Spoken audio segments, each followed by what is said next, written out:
Gaddafi nationalized key sectors of the oil resources and negotiated fairer prices within OPEC for oil-producing countries. He used the oil revenues to build schools, universities, hospitals, and much-needed infrastructure. Before Gaddafi, fewer than one-fifth of Libyans were literate, no access to education for the majority of people, and then after Gaddafi, free quality education system, including university, and the literacy rate rose to 83%. Libya has free healthcare. All people, including the rebels, have access to doctors, hospitals, clinics, and medicines free of charge. If a Libyan needs surgery that is unavailable in Libya, funding is provided for the surgery to be carried out overseas.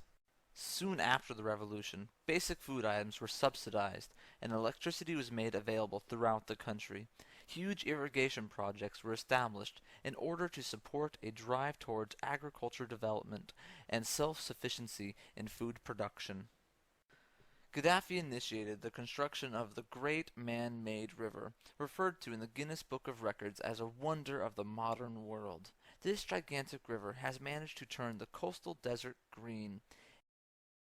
In its early days, skeptics called it the Great Madman's River, a reference to the Libyan leader Muammar Gaddafi and its enormous expense, billions of dollars. Any Libyan who wanted to become a farmer was and still is given free use of land, a house, farm equipment, livestock, and seeds. Gaddafi vowed to house every Libyan, many of whom were still living in tents and houses made out of oil drums. He also vowed that his own parents, who lived in a tent, would not be housed until every Libyan was housed. His mother had only one complaint. Her son insists that they remain in their tent until every Libyan is properly housed. He fulfilled that promise, his own father dying before he had the opportunity to move him into a home. Large-scale housing construction took place right across the country, all Libyans being given a house or apartment to live in for free. Under the leadership of Gaddafi, Libya has attained the highest standard of living in Africa, rated on the UN's HDI ahead of Russia, Brazil, and Saudi Arabia. In 2007, in an article which appeared in the African Executive magazine, it was noted that Libya, unlike other oil-producing countries such as Nigeria, utilized the revenue from its oil to develop its country. Gaddafi believes that economic democracy can only be achieved when the GDP of a country benefits all of its citizens, and when the country's wealth is dispersed to every single citizen. Today, money from Libya's oil revenue is directly deposited into the bank account of every Libyan. Gaddafi is dedicated to the emancipation of Libyan women, encouraging them to participate in all aspects of political life. The revolution ensured that women gained full access to education and has actively encouraged acceptance of female paid employment. Libya is a very traditional society, and these moves by Gaddafi have been met with stiff resistance, especially by the forces in Benghazi. He opposed the U.S. invasion of Iraq and condemned those Arab leaders who supported the so-called coalition of the willing, earning the wrath of the Saudi monarchy when he said that the Kaaba was under the yoke of American occupation, and questioned what meaning the Hajj has for Muslims as long as the American occupation of the sacred house of God continues. In October of 2010, Gaddafi was the first and only leader in the Arab world to formally apologize for the Arab role in the trade and capture of Africans.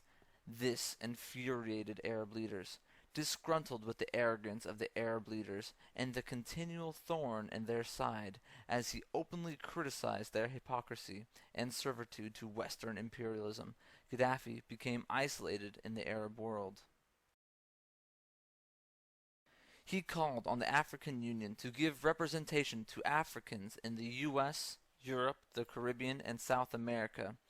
In a recent speech, he said, "From now on, by the will of God, I will assign teams to search investigate and liaise with the Africans in Europe, and to check their situation. This is my duty and role towards the sons of Africa. I am a soldier for Africa. I am here for you, and I work for you. Therefore, I will not leave you, and I will follow up on your conditions. One of Gaddafi's most controversial and difficult moves has been his determined drive to unite Africa with a shared vision for the true independence and liberation of the entire continent. He has contributed a great deal of his time, energy, and large sums of money to this project. When war broke out in Uganda, the Congo, Ethiopia, and Eritrea, Gaddafi negotiated ceasefires, part of his long-held dream of creating a unified continent called the United States of Africa. While the Libyan revolution has irritated the West since its inception, and although they never forgave Gaddafi for nationalizing Libya's oil, the most worrying move has been his call for the unification of Africa.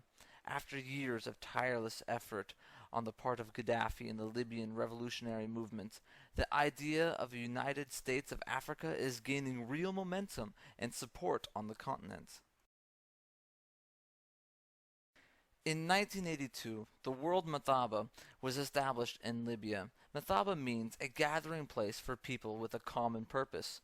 The World Mathaba brought together revolutionaries and freedom fighters from every corner of the globe to share ideas and develop their revolutionary knowledge. Many liberation groups received education, training, and support from Libya. These are just some of the groups that Gaddafi has helped, and because of his support, Gaddafi has been labeled a terrorist. Nelson Mandela called Gaddafi one of the 20th century's greatest freedom fighters and insisted the eventual collapse of the apartheid system owed much to Gaddafi and Libyan support. Mandela said that, in the darkest moments of our struggle, when our backs were to the wall, Muammar Gaddafi stood with us.